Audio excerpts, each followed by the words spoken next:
Hi again. It's me.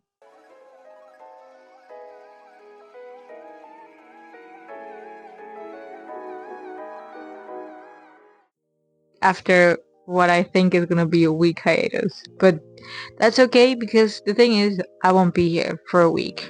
I'm going to Romania for an Erasmus project on media stereotypes. Isn't that fun? We love to complain about how minorities are portrayed online, but that's not the point here. The point here is that I will be doing another reading slash travel blog, and for this time I will be reading The Pairing by Casey McQuinston. If you do not know Casey McQuinston, she's the author of a New York Times bestseller of Red, White, and Royal Blue, which is kind of like a contemporary classic on, you know, romance, queer romance. It also has a movie that came out not too long ago, if you're interested in silly rom-coms. But that's not the point. She's one of my trusted authors. I read her. I haven't read all of the things she's done. Though I wish. This is her latest book that I didn't even know it was coming out this year. I didn't even know until it was already out and everywhere on my TL and everywhere my socials. They were like, "Oh, you should look at this new book by Crazy McQuinston." And I was like, "Oh, wow! I didn't know she was gonna have a new book." But yeah, so she's very famous and she's cool, I guess. I mean, I read One Last Stop by her as well, and of course Ryan Royal Blue. And I mean, I quite enjoyed both of them, even though One Last Stop was a bit more fictitious and science fiction-y. But I don't know much about. I read the synopsis before of this book of The Pairing, but I don't remember it. I don't remember much that was happening. But that's not the problem. Or a problem. That's not a problem. Sorry. Yeah, I might be able to read something else, but during the week, but I'm not sure because there's a lot of stuff coming on, happening. I still have to write for my thesis. I still have to, do some content creation. So, wish me luck. Yeah. And hopefully I'll have some interesting visuals of Cluj-Napoca, Romania for you. Thank you. Bye.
Fears are the root of the tree, which can challenge our expectations and hopes. The trunk of the tree is the solution for the current written situation, but I don't expect it.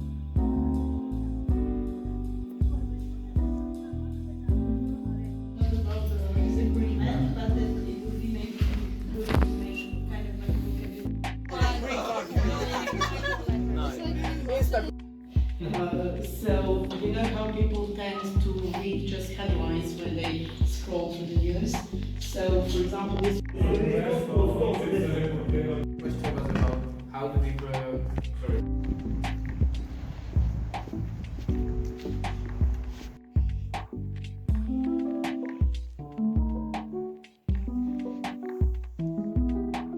So I was thinking it's so obvious as like this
I'm actually taking a little video.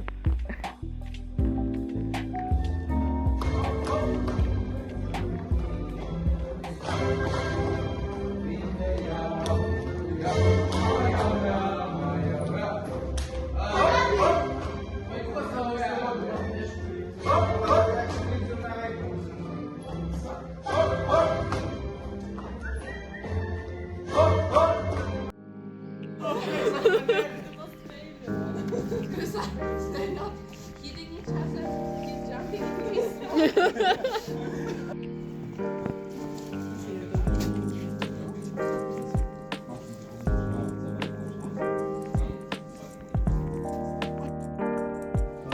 Put it together in your CV and show it to possible.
At the meeting point where we're supposed to go around the city with some of the new guys, but I got here too early and they're still on their way.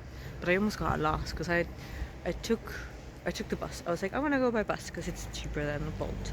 And I was like, okay, I was waiting at the bus stop that I, by the way, couldn't even find at the first. It's like really small. And so I just waited there, playing with the snow, and then one bus came. It was like at the 46, and I was like, map's telling me 40, but I'm an idiot, and I took the 46, and then the 46 turned to somewhere else, and I was like, well, fuck. But I was like, no, I will persist. I will see where this goes, and luckily it went to the same place, just a different route, a longer route. And but yes, I felt it for a minute there. I was like, this is it, guys, and I'm gonna get lost in the human traffic. Who knows? Just kidding. So, but I did it. I made it earlier than I expected. I had to walk. I was like walking really fast. I was like, I'm sorry to make you guys wait. Apparently they hadn't even left yet halfway through. So, but we'll see. I already saw a little bit of the city center, so I'm not in a hurry. But I hope they come soon because it's cold.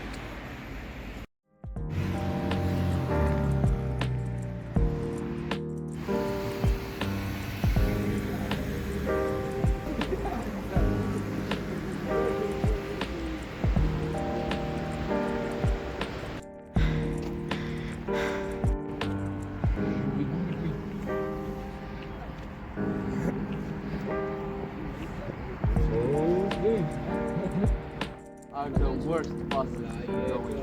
I was riding one to the over like 80k, 80k people village. It's at 50,000. I So it's like that's kind of 120 gigabytes.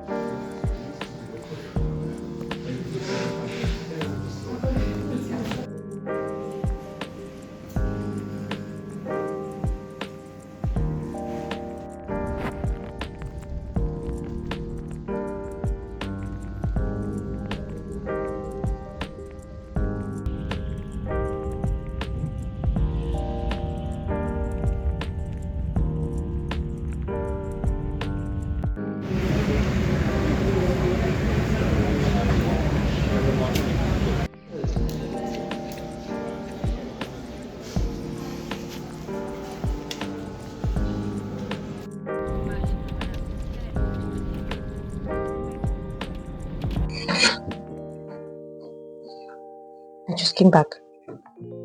As you can see, I finished my Erasmus project. I got this little certificate. It's a youth pass certificate. Very valid, very real. The project was called Challenging Media Stereotypes. But yes, certification school. But anyways, that's not the point of this. I wanted to talk to you a bit more about my final reviews on the pairing.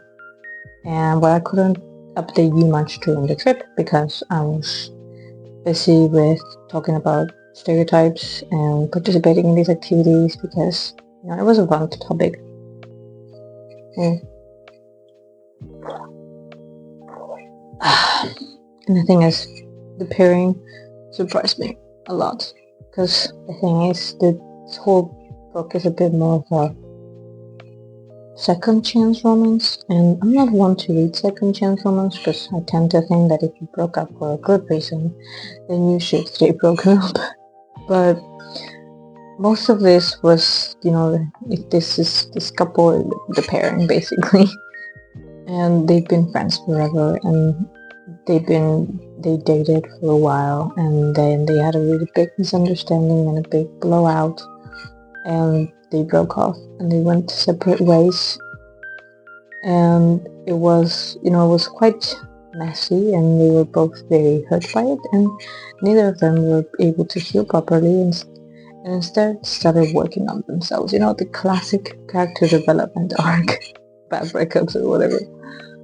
And they meet again in this tour that they're both redeeming their vouchers at the same time, and they're like, oh, well, there it goes. And immediately every single work that they put into forgetting this person is put to test, and they're both very cautious about it, but at the same time you can tell that their chemistry, their sexual tension is unquestionable. They are not able to act normally around each other, and that's okay. And the thing is, I was surprised about how fun the banter was. The slow burn, surprisingly, even though there's a lot of intimacy, and it's not like they never talk to each other or they hate each other. They can't even properly hate each other, but they're actually how they come to terms with themselves and how they fix their misunderstandings and really clear up the air between them. Actually, that takes some work, and they're still on a trip. This is like a viticulturalist sort of trip, drinking wine and eating good food and like really cool stuff around the most winey parts of Europe, like France, Spain, Italy, and they have all of these mechanisms they put in place to keep talking to each other, but at the same time not reveal their feelings. So they're like, oh, we're gonna start a hookup competition, and it's like whoever has the more hookups wins or whatever, and they don't even show what they're gonna win. They're just trying to keep up with like being friends in a way, in an adult way, I guess. But at the same time, you can't help they're not what they feel for each other. It's not just friendship, not after so long.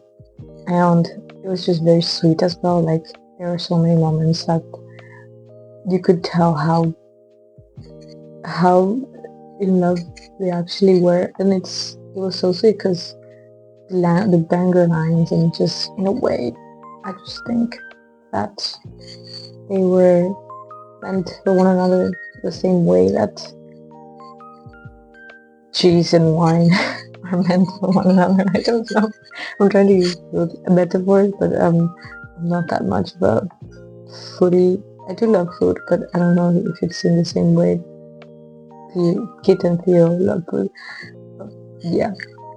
And the funny thing is, it's like, yes, I laugh a lot at their banters, but I also laugh a lot because there were some moments that they were just describing this game of like coming up with dishes, and the way that to me they sounded like nouns, I was just like, okay, this is, a fish, I think, and this is some sort of herb, I think. I don't know, like, what is personal supposed to look like? I did not have the time to Google it. I was just like, okay, that sounds tasty, I guess, but I never had any of those things close my mouth, so I don't know what the mixture of them feel like. It was, to me, it was very funny. I was just like, okay, that seems to be like, there seems to be like a lot of research put into the book to make it look more, foodie, sommelier wise. And I was just there like, I don't know what that is. Sounds cool though. Good for you. And the characters were very lovable. I appreciated them a lot. Theo, for me at first, was confusion. I was like, what are you? At first they didn't express any type of preference over their, like, identification. Like, they were very, low-key about what they presented as. And I was just like, are they non-binary? Because I think Theo is a masculine name, but their full name is Theodora. And at first I was like, okay, I thought this was a boy, but now I think this is a girl. Like, what is going on? And then they went on to the book, like, implying that, like, femininity wasn't something that we were comfortable with. And I was like, so they are non-binary. Like, I was sure. I was like, sounds like a non-binary to me. And I was right. A few pages later, they did come out to Kit and tell him, hey, this is actually something that I am now. And I thought it was lovely, because I was like, hell yeah, that's it. That's what I'm talking about. No more gender. Abolish gender. Who gives a fuck? And I really got endeared to Theo. They were very cool on the outside, but because I could read a portion of their thoughts, I know that inside we're a bit of a loser, a self-destructing loser, but it just made it all the more sweet and knowing when we switch Bob's halfway through the book, and now it's Kyo's point of view, and Kyo's like speaking wonders about Theo and how he is so cool and so confident and such an amazing person. But because I had read Theo's thoughts and like a little bit before that about the situation, I just knew how much of a loser they were. And it's really fun because now you can see how Theo's actions from Kid's point of view actually meant to Theo. I don't know. I hope that makes sense, but the way that it was written to me was very smartly done, because of course you think, okay, this is if we go back and forth, Theo and Kid, like in terms of chapters, like one chapter one, one chapter another, and you see their point of view at the same time, at the same moment. It's a bit redundant maybe, but because we had this sudden switch from all Theo, just in what Theo thinks about Kid and how they're going through life, and then the next moment is all that Kid sees from Theo and what they think about him. It was just so refreshing. Maybe I use that a lot, but it was a very interesting way of going about it, because I don't think I've ever read a book that just switches points of view halfway through and sticks to that. Like, mostly when you have two plots, it's like switching back and forth, maybe a few chapters, maybe just one, maybe just two, and it's just like, this was really interesting. I was like, oh, so now you have a better insight of Theo when you have, and then when you are gaining a better insight of Kid. So it was like, I get it. This is tasty. I like that. I like that a lot. So to me, it was very entertaining. They had good moments of, like, their dynamic was just impeccable. Like, the way that they still get along so well after so long. Like, they just couldn't help but fall into old habits of like, they were friends for so long and they dated for a while, and that doesn't mean that's all they are to one another. Just exes. They're each other's moon and, like, sun, I guess. It's like they orbit around each other so much, and it made sense, and they had this undeniable chemistry and such a great sexual tension. It's just like inevitable that they will crash into each other, but you just had to see how much they wanted to avoid it first. I think it was lovely. I think it was a 5 out of 5. I really appreciated it. I thought it was very entertaining, and maybe I will reread it in a few years and be happy about it again, because that's what Casey McQuinston does to me. They know what I like, and they know how to get it. And I was like, this is it. I didn't know I needed this, but this is it. It was really nice if you were into that kind of stuff, I guess. But yeah, that's it. Look, I bought a book by Babel by R.F. Kuang. I haven't read it yet, but the thing is, I started it and then I couldn't finish it because of school and uni and stuff like that. But alas, maybe it's gonna be another video. Maybe it's going to make it into the final year review. But for now, I gotta go. So, thank you. Bye.